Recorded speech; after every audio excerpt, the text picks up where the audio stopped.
Hi, I'm David Jolly. If you've been charged with a DUI, you will very likely hear the term pretrial conditions in court. And yes, they will be imposed on you at your first court date. So, what are they? Well, pretrial release conditions are conditions or rules that you must follow in order to stay compliant with the court. In other words, you must follow these rules to stay out of further trouble. These pretrial conditions will likely remain in place until the case has concluded.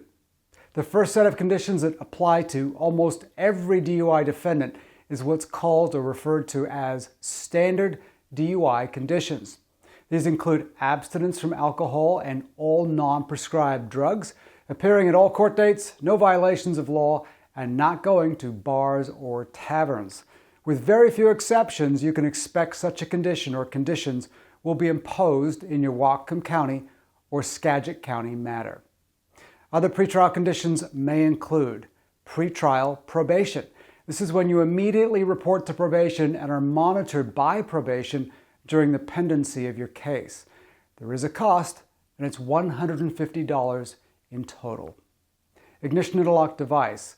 Well, the ignition interlock device is a mandatory pretrial release condition if you have a prior DUI and if the new DUI involves alcohol.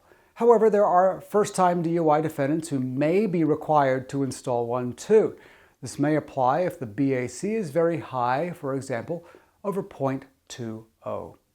The scram bracelet. Well, the scram bracelet device is an ankle bracelet that detects alcohol in the sweat glands. If imposed by the court, it must remain on your ankle through the duration of your case, unless the court decides otherwise. Bail. There are certain courts that will impose bail as a pretrial release condition. This means that you must post bail and the bail is kept through the pendency of your case. It will be returned at the end of the case if you behave. Bail may be imposed on particularly bad DUIs with an accident or a high BAC, if you have multiple prior DUIs, or if the court considers you a flight risk. For example, you have many prior failure to appears in court, or you live out of state and the court is concerned you will not reappear for court. There are other pretrial release conditions that are possible, but these are the main ones. I cannot stress how important it is to comply with these conditions, even if they seem unreasonable or overly burdensome.